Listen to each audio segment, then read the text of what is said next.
Hello students, welcome back to my channel. In this video series, I am discussing NCERT solutions for class 12. In this video, I am going to solve exercise 1.3, question number 1 to 7. This is my live class schedule. Please do join and please share with others.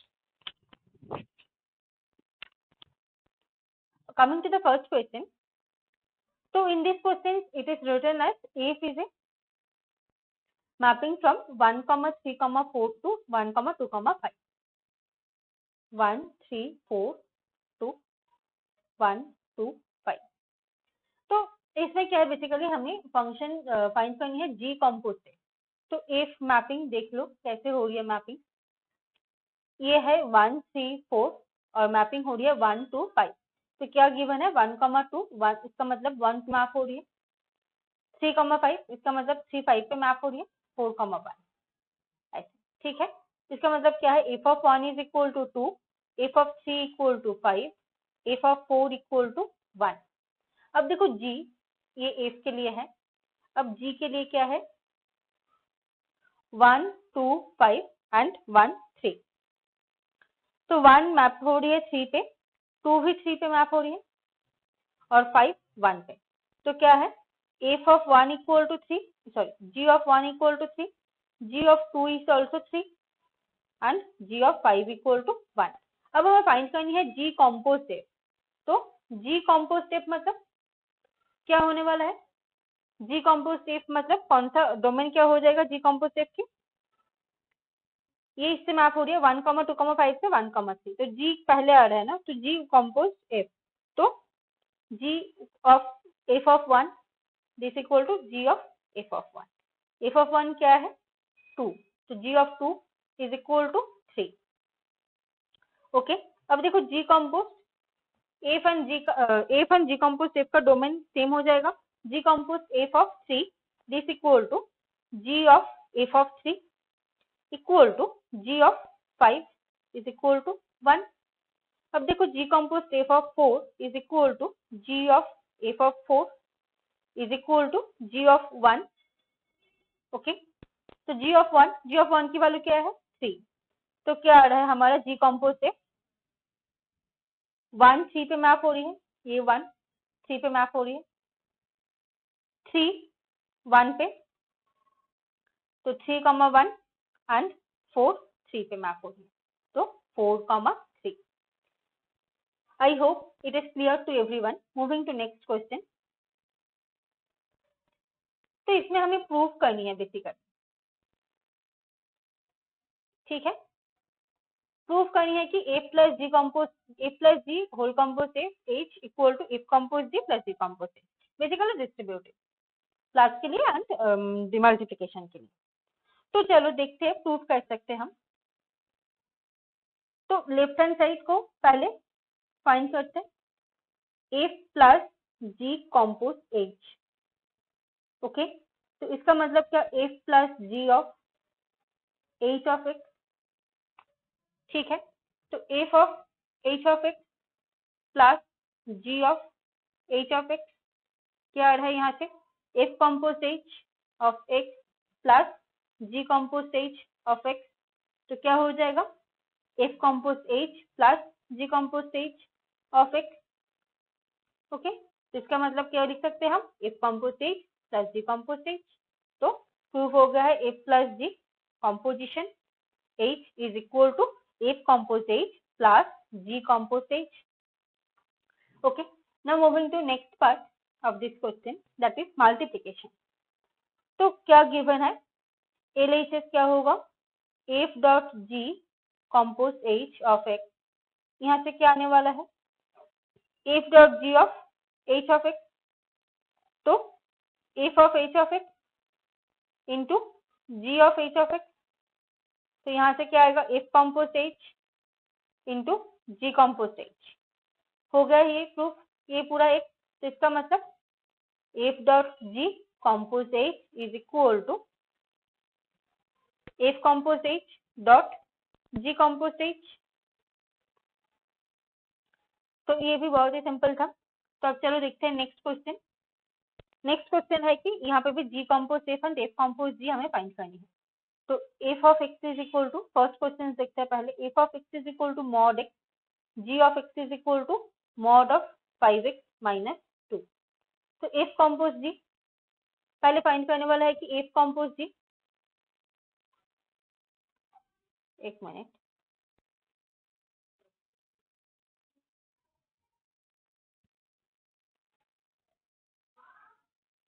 तो देखो हाँ ये 5x minus 2, तो अभी देखो F compose जी find करनी है पहले, तो इसका मतलब क्या, f compose g of x, तो इसका मतलब f of g of x. तब देखो f of g of x क्या है, 5 मॉड ऑफ 5x माइनस 2, इसका मतलब मॉड ऑफ 5x माइनस 2। अब देखो एफ ऑफ एक्स क्या है, मॉड एक्स, तो क्या हो जाएगा यहाँ पे मॉड ऑफ 5x माइनस 2। तो इसका मतलब हम क्या लिख सकते हैं, ये तो पॉजिटिव ही है, तो मॉड ऑफ 5x माइनस 2 हो गया हमारा इसका प्रूफ। एफ कॉम्पोज जी हमने फाइंड कर लिए है, अभी देखो जी कॉम्पोज एफ फाइंड करनी है हमें, ये सेम क्वेश्चन का जी फाइंड करते हैं, g of f of x is equal to g of mod x, इसका मतलब जी ऑफ मॉड एक्स, तो क्या हो रही है, इसके जगह मॉड एक्स आएगा, mod of 5 of mod x, 5 into mod x minus 2, तो f compose g not equal to g compose f, यहाँ से हम कंक्लूड कर सकते हैं, ठीक है, ये हमारे एफ कॉम्पोज जी है। नेक्स्ट जी कॉम्पोज, चलो दे नेक्स्ट क्वेश्चन, इसमें भी हमें f compose g and g compose f find करनी है। तो f of x is equal to 8x cube, g of x is equal to x power 1/3। तो f compose g of x is equal to f of g of x, यहाँ से क्या आएगा, F of x power 1/3, तो 8 into x power 1/3 whole cube, तो ये 3 से cancel हो जाएगा, तो यहाँ से 8 है। अब देखो जी कॉम्पोज एफ, इसका मतलब जी ऑफ एफ ऑफ एक्स, तो यहाँ से क्या आ रहा है, जी ऑफ 8x क्यूब, ठीक है। अब देखो ये क्या है, 8x क्यूब होल पावर 1/3, इसका मतलब क्या, 2x का होल क्यूब होल पावर 1/3, तो ये कैंसिल, 2x हो गया आंसर। अब चलो मूव होते हैं नेक्स्ट क्वेश्चन में, क्वेश्चन नंबर 4। क्वेश्चन नंबर 4 क्या है कि f compose f of x is equal to x हमें दिखाना है, और what is the inverse of x, inverse भी फाइंड करनी है। तो हम डिवाइड कर लेते हैं पहले, एक मिनट, चलो, तो पहले एफ कॉम्पोज एफ फाइंड करनी है ना, F compose f of x, इसका मतलब एफ ऑफ एक्स, तो f of 4x plus 3 by 6x minus 4, तो देखो यहाँ पे क्या हो जाएगा, 4 into 4x plus 3 divided by 6x minus 4 plus 3, और नीचे 6 into 4x plus 3 divided by 6x minus 4, okay. तो अब इसको सिंप्लीफाई करते हैं, एलसीएम क्या आ जाएगा, 6x माइनस 4, दोनों में तो कैंसिल हो जाएगा, ऊपर देखो 16x plus 12 plus 18x minus 12, नीचे क्या आ रहा है, 24x plus 18 minus 24x plus 16, ठीक है। तो ये माइनस 12 प्लस 12 कैंसिल, ऊपर क्या आ रहा है देखो, 24x आ रहा है ना, सही कर रही हूँ ना, 4x प्लस 3 तो है, हाँ 4x प्लस 3 है, तो 24x डिवाइडेड बाई, नीचे 24x कैंसिल हो गया है, हाँ सॉरी 24 नहीं 34, 18 प्लस 16, और नीचे क्या है 34, तो 34 कैंसिल, तो क्या आ गया है आंसर, x। ये प्रूफ करनी थे हमें, तो प्रूफ हो गया ये। अब देखो इनवर्स फाइंड करनी है हमें, ठीक है, तो इनवर्स मतलब क्या करेंगे, y is equal to f of x, और x को y के टर्म पे लिखेंगे, इसका मतलब 4x plus 3 divided by 6x minus 4, यहाँ से क्या आएगा, 6xy minus 4y is equal to 4x plus 3, तो 6xy minus 4x is equal 3 plus 4y, x common ले लो, क्या आएगा, 6y minus 4 is equal to 3 plus 4y, okay. तो देखो x is equal to 4y plus 3 divided by 6y minus 4। तो y equal to f of x, x is equal to क्या हो जाएगा, f inverse x, f inverse x is equal to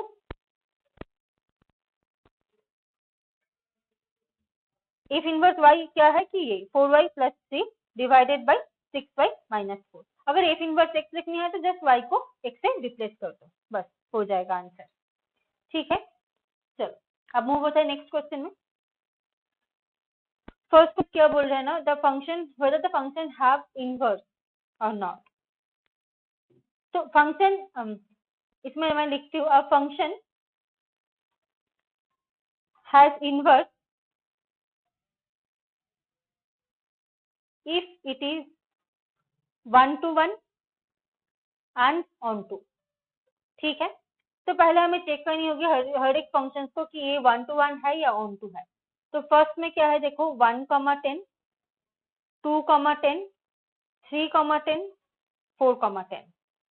okay, तो इसका draw करते हैं, हमें हमेशा डायग्राम से ज्यादा समझ में आता है। देखो ये 1, 2, 3, 4 और इसमें एक ही टर्म है 10। 1 भी 10 पे मूव जा रहा है, 2 भी 10 पे जा रहा है, 3 भी 10 पे जा रहा है, 4 भी 10 पे जा रहा है। ठीक है, तो इसका मतलब क्या हो जाएगा, ये 1 to 1 नहीं हो रहा है, does not have unique image, does not have any unique image.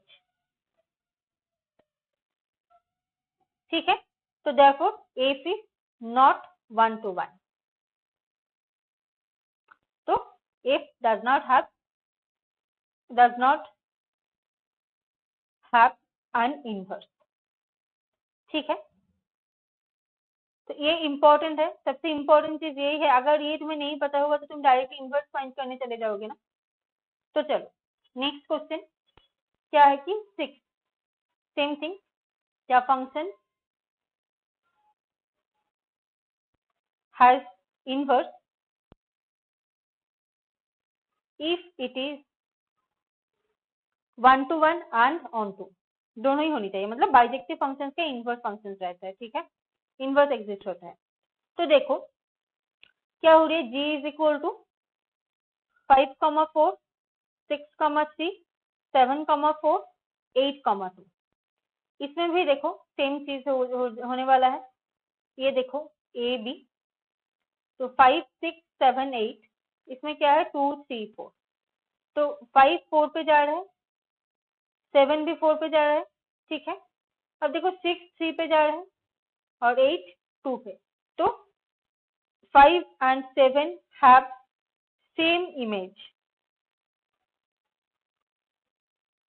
4। okay, so G is not 1 to 1, so therefore G does not have an inverse। ठीक है, चलो नेक्स्ट मूव होते हैं। फिर से मैं लिखती हूँ यहाँ पे definition, a function has inverse if it is 1 to 1 and onto. Okay, तो देखो एज क्या है यहाँ पे, 2, 7, 3, 9, 4, 11, 5, 13। तो ड्रॉ करते हैं यहाँ पे 2, 3, 4, 5 और इसमें क्या क्या है 7, 9, 11, 13। तो 2 किस में जा रही है 7, 3 9 पे, 4 11 पे, 5 13। तो यूनिक इमेज है, 8 इज 1 to 1। अब देखो ऑन टू चेक करनी है, सिंस हर एक के लिए हमारे पास 3 इमेज तो है ना, since for every image there is a corresponding element, there is a corresponding element therefore H is on to। ठीक है, तो ये ऑन टू भी हो गया है। तो अब देखो हम इनवर्स फाइंड कर सकते हैं, therefore H will have inverse. अब इनवर्स क्या है, उल्टा हो जाएगा ना, H is equal to this है, तो H इनवर्स क्या हो जाएगा 7, 2। डोमेन एंड कोडोमेन इंटरचेंज हो जाता है, ये डोमेन है H के लिए, H इनवर्स के लिए क्या हो जाएगा, यही कोडोमेन हो जाएगा। 9,3, 11,4, 13,5. ओके, तो दिस इज द इनवर्स। अब चलो देखते हैं नेक्स्ट क्वेश्चन। ये चैप्टर का क्वेश्चन बहुत ही इंपॉर्टेंट है 2022 के लिए। तो देखो यहाँ पे क्या बोल रहा है ना, f is a mapping from -1, 1 to R and f of x equal to this is 1 to 1. Find the inverse of the function. ठीक है, inverse of the function f is a map from range f. Okay fine. तो चलो, तो 1 to 1 बोला है, पहले 1 to 1 show करनी है यहाँ पे। तो एफ ऑफ x1 प्रोसीजर क्या होती है, put f of x1 is equal to f2, proof that x1 is equal to x2। ठीक है, तो देखो f of x1 equal to f of x2, यहाँ से क्या आएगा, x1 upon x1 plus 2 is equal to x2 upon x2 plus 2। यहाँ से क्या आने वाला है, x1 x2 plus 2 x1 equal to x1 x2 plus 2 x2। x1 x2 cancel हो गया है, तो 2 x1 is equal to 2 x2। यहाँ से भी 2 कैंसिल, तो x1 equal to x2, therefore f is 1 to 1। अब देखो ऑन टू भी चेक करनी होगी, क्योंकि हमने देखे थे डेफिनेशन क्या था कि f is 1 to 1 and onto, then only we can find the inverse. तो देखो y belongs to range f, तो y is equal to f of x, that means x plus x by x plus 2। तो यहाँ से x की value क्या आएगा, xy plus 2y is equal to x, तो x into y minus 1 is equal to minus, यहाँ से हम x की वैल्यू कैलकुलेट कर सकते हैं, is equal to minus 2y, तो x is equal to 2y upon 1 minus y।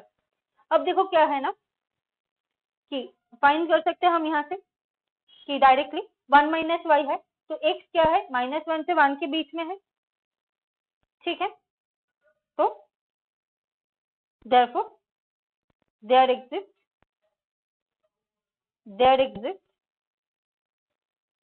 for every y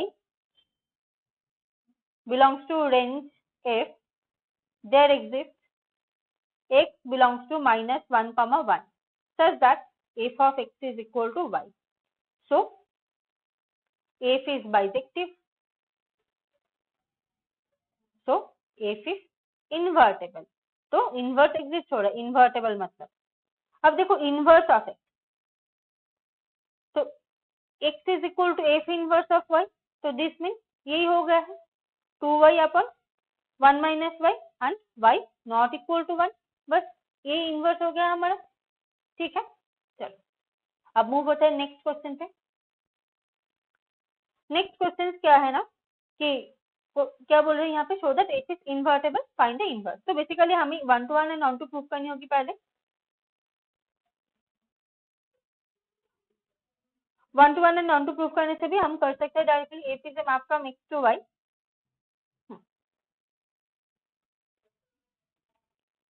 तो चलो पहला हम सॉल्व करते हैं पहले। F of x1 is equal to f of x2, यहाँ से क्या आएगा 4x1 plus 3 is equal to 4x2 plus 3, तो 3 कैंसिल हो गया है, 4x1 is equal to 4x2। Okay, अब देखो 4 भी कैंसिल हो जाएगा, यहाँ से x1 is equal to x2, therefore f is 1 to 1। अब ऑन टू चेक करनी है, y is equal to 4x plus 3, तो y बिलोंग्स टू r है, तो यहाँ से क्या आएगा x is equal to y minus 3/4, ये भी तो r पे बिलोंग होगा, तो thus f is onto, since f is 1 to 1 and on to, so f is invertible। Okay, अब चलो इनवर्स फाइंड करते हैं। इनवर्स के लिए क्या होगा, y is equal to f of x, तो यहाँ से x is equal to f inverse of y, तो ऑलरेडी हमें निकल गया है यहाँ पे y माइनस 3/4, तो मान लो g of y is equal to y minus 3/4, नाम दे दो g से, और नहीं तो एफ इनवर्स ऐसे ही रख सकते हो। ठीक है, बस यही था ये क्वेश्चन में, बहुत ही इजी है, सारे के सारे क्वेश्चन तो इतना टफ नहीं है। तो that is it for today guys. अगर तुम्हें कोई भी दिक्कत है, कोई भी सोल्यूशन में समझ में नहीं आया, तो please do write in comment section, and if you need solutions for some other book, please do mention in the comment section. This is my live class schedule. Please do join and please share with others. Thank you for watching my video. Those who are new to this channel, don't forget to subscribe my channel.